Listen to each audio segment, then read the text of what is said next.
Hey guys, Hugh Shang here. Welcome to the channel. If you're new here, I'm a Grandmaster Protoss, Terran, and Zerg, and today we're going to be looking at a game between a student of mine, Cat's Cradle, and his Zerg opponent, Didi. So I've just fast forwarded the opening a bit here. Cat's Cradle was able to block the hatchery and force a third over here, and he's opening up with the Zest 4 gate. So if you guys are learning that build, maybe you'll get some tips here. Let me slow it down. So we have this Adept Scouting. This is a pretty important piece of the puzzle, just to make sure you're not getting cheesed. Let's see if he's getting some key info here. Looking at his vision, he still hasn't got identification on the third base, so he could be cheesed.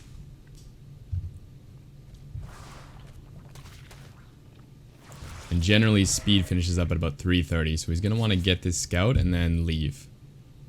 So he's probably staying a little bit too long here, but he does get that third identification, and looks like he's going home. So maybe just a touch late. No huge problems there. And I know he has super tight builds, so I doubt that's going to be a problem in this game. Sometimes his builds are tighter than mine, so that should be good. Second Adept. Okay. Everything looks fantastic. Warp Prism's coming out. He should do another warping of 2. He does. And then we should meet up and do a 4 warping at about 4:30-ish. So it looks like he's right on time. Although his glaives is a little late, maybe. Yeah, maybe some more chrono could be spent on that, but not a huge problem. This is probably more like high masters level execution, so this part's solid. And honestly, I'd be surprised if Zerg can hold this type of push at this level. So let's see what happens. Okay, coming in here. Maybe a tad idle. Oh, I think it's hard to tell sometimes, but I think he probably could have went for that. Actually, especially since he got supply blocked, it was probably a good idea to go for that one. But let's see how this plays out. Getting a roach here, some lings. Drone count looks pretty good. Okay, goes for the shade.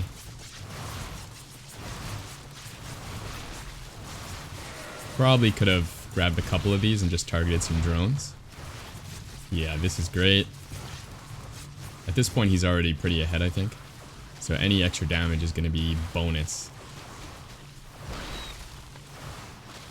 So probably right here he's distracted, grabbing his third, which is good.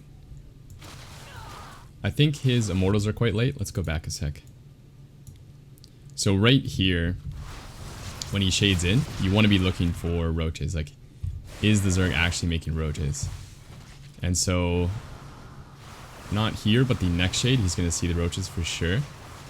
So right here is when he should start making immortals. Because if he doesn't start right now, we're going to see in a second, he has like 16 roaches and just 1 immortal. So that's probably a big problem. I haven't watched the full replay yet, just the beginning. But that's probably a big part of the reason this game maybe goes sour. I don't know if he wins or loses. Okay, so Zerg cleans up the Adept attack. Back at home, let's see what Protoss is up to. For Zealots. Okay, so this was probably an incorrect warp-in. So I mean, the immortals are late, so probably what I would do here if my immortals are late is just throw down some shield batteries, maybe 2 or 3 shield batteries, just in case there's an all-in. And this observer should be located more in this area, so that you can see if Zerg is making more roaches, or if they're all-inning or droning or whatever they're doing. You want to have an idea of that, so that if they are all-inning, you can throw down a ton of shield batteries, and if they are just droning like crazy, then you can go into a macro game quickly. So let's see. So he's chroning the immortals now. Ideally, you have like 3 by 630. It's a nice benchmark. That's when a lot of the roach all-ins hit. Yeah, so the problem with Zealots, like obviously Zealots are good in this fight, right? Because they're going to tank a lot. But the problem is that they cost minerals. And so because they cost minerals, you don't get to make probes and make Zealots. Like, they really cut into your money. So you kind of want to limit the zealots if you can. They're more of like something you would warp in last second, or if you saw they were, you know, fully committing to this all in, that you would get. But I mean, this is just a light push, and Zerg is droning behind. So I mean, what you need to defend this is just immortals, maybe chronoed a little earlier, like maybe there's, you know, 2 or 3 immortals here, and then that's totally sufficient to defend this. And then instead of getting zealots, get some sentries, because another problem that he might have here is counter scouting, like figuring out what Zerg's transition is here.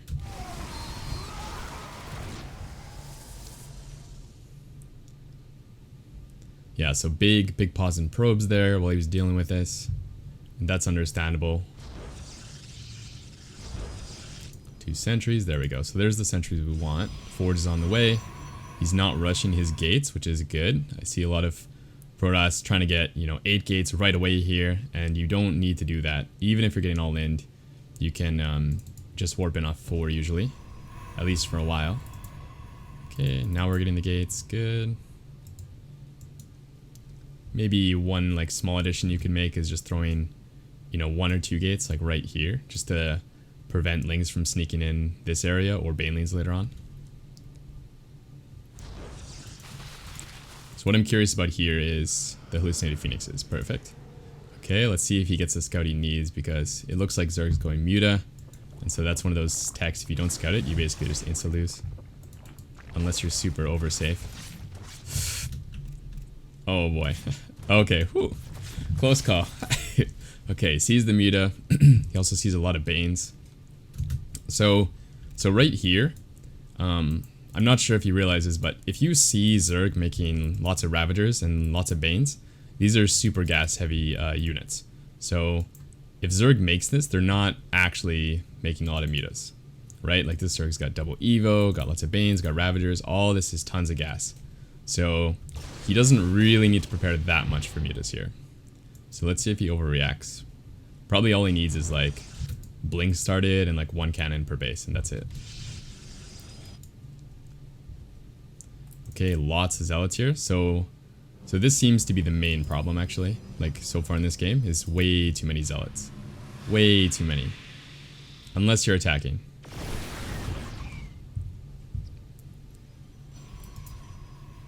Instead he could maybe get a fast 4th, maybe get some more cannons for defense, or maybe just using these to attack more instead of playing so defensive.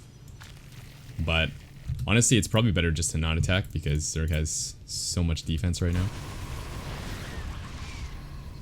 Okay, some static here. Looks like he's going for the attack. So when you're playing PvZ, the main tool you have is throwing zealots around like crazy, because if you don't split these zealots up, they're terrible in a main fight. Like if you have 50 zealots in one fight versus 10 zealots in one fight, the 50 zealots are going to get mowed down just as badly, because the banelings do so much splash. So the way you want to do it is just throw zealots all over the place. Like 10 zealots over here, 10 zealots over here, do your main attack, and then suddenly you're trading a lot more efficiently. Okay, but his army looks good. It's just that the banelings are going to clean up the zealots pretty quick, and this type of push is pretty late. Like if you want to do this type of push without Storm, you need to go quite a bit earlier before Zerg has time to get a lot of money. It's going okay though. Alright. Let's see, so he's at 60 workers. Everything looks good. Honestly, it kind of looks like he's going to win right here. Behind this, we got +2 attack. This is definitely really late, so that should probably be something you want to chrono more.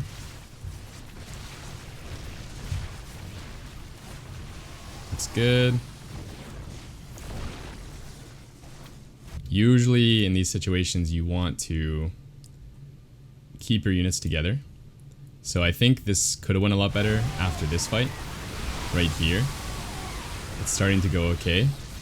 And what you would want to do here, because Zerg is going to have tons of really fast reinforcements if they go mass ling, so that can sometimes cause you to throw the game. So what you want to do here is maybe just pick off this base and stay grouped together instead of letting these units spread out. Because right here is where he starts to get a little more efficient. Like, yeah, you're getting a couple drones, which is nice, but he gets to pick these off for free. And then your immortals get caught off guard. These units are over here. These guys are over here. So it's getting a little hectic. So that's probably a good time just to back off and reconsolidate. Maybe transfer your probes over. Rebuild your gas units. Some more immortals. But this looks solid. I feel like you're going to win this game. You're up 20 supplies, so should be good. You got Storm now. You're making more mortals. Definitely a good call to make more mortals, seeing his Ravager Roach composition. Stargate. Okay, you probably don't need this, to be honest. But I don't think it's a bad choice. Let's see. I definitely think the main thing you can do is slow down on these zealots, or at least slow down with the zealots in your main army. Start throwing them around a bit more. Looks like you got a nice one going on here. But I mean, this is a lot of zealots to have in your main army. You might even want to just add stalkers, to be honest, because those are going to be pretty helpful against like Mutalisk that he's making, or the Broodlord transition. And this amount of zealots is just like really, really hard to control properly. Like if he comes in with 20 banelings on creep, you're probably going to lose all the High Templar and zealots. Like you don't have much of a buffer right now. I mean, if you have more Immortal Archon, then that type of thing becomes pretty weak. So that's what you'll want to focus on, is getting that beefier army. This is actually a lot of High Templar too. You can, yeah, you can cut this down to like 6 or 8 even. Yep. Yeah, exactly. Okay. Yeah, this is exactly what I'm talking about. Like, this is why your army evaporated so quick, is just because you have so many light units, right? So, like, if you take these gases really fast when you take this base, let me go back a bit. So when you take this base, immediately grab these gases and just fully saturate them. Let's see when you do that. Okay, good. And then do we fill them right away? Maybe we just forget to fill them. Yeah, okay, so fill these right away, and that'll help you get your army a little stronger. You could also throw down a second robo if you want, or just, if you are going to mass as many zealots quickly, just start throwing them around right now, before they get too high. You can use a War Prism too, like, there's no reason there can't be a War Prism over here, making like 12 zealots. Okay, and then same thing with the 5th, just grab this gas like right away, and that's going to allow you to make more Archons. And have a beefier army in these mid-late game fights.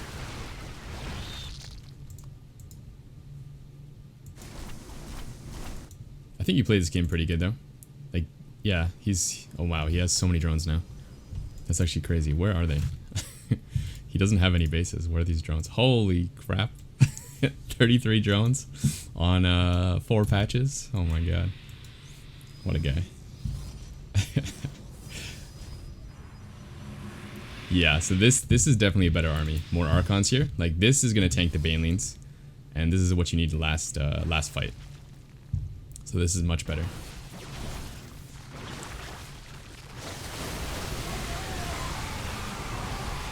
Yeah, that was an unlucky bile. And maybe dislocation is not great. Like, you can pull him out of position here a little bit. So when you come in like this, if you want to go for this base and he's here, then you should just come over to this base instead. Like, he doesn't have much over on this side, and you can force him to come through the choke instead of you coming through the choke, right? Like, if you're pushing over here, he's gonna feel pressure to come fight you. So either he comes up the choke and then you have some nice storms, or he takes the long way around and then you have time to maybe kill a hatchery or something. So you can kind of force him to get into a bad position. Did you morph your full energy High Templars into Archons? No, okay, they were empty. Alright, good. My eyes deceived me. Alright, looks good. Yeah, so just this fight, I mean, you could have changed the location slightly and it would have went a little better. Oh, he left because the DT's nice.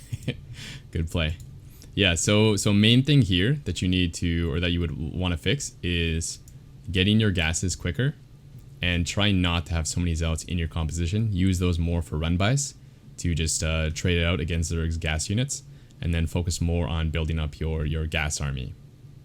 Right, more Archons, more Immortals. You could throw down a second Robo for sure, and just build up that beefier army.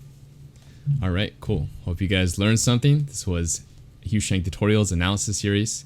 If you enjoyed the video, leave a like, comment, subscribe, and I will see you in the next one.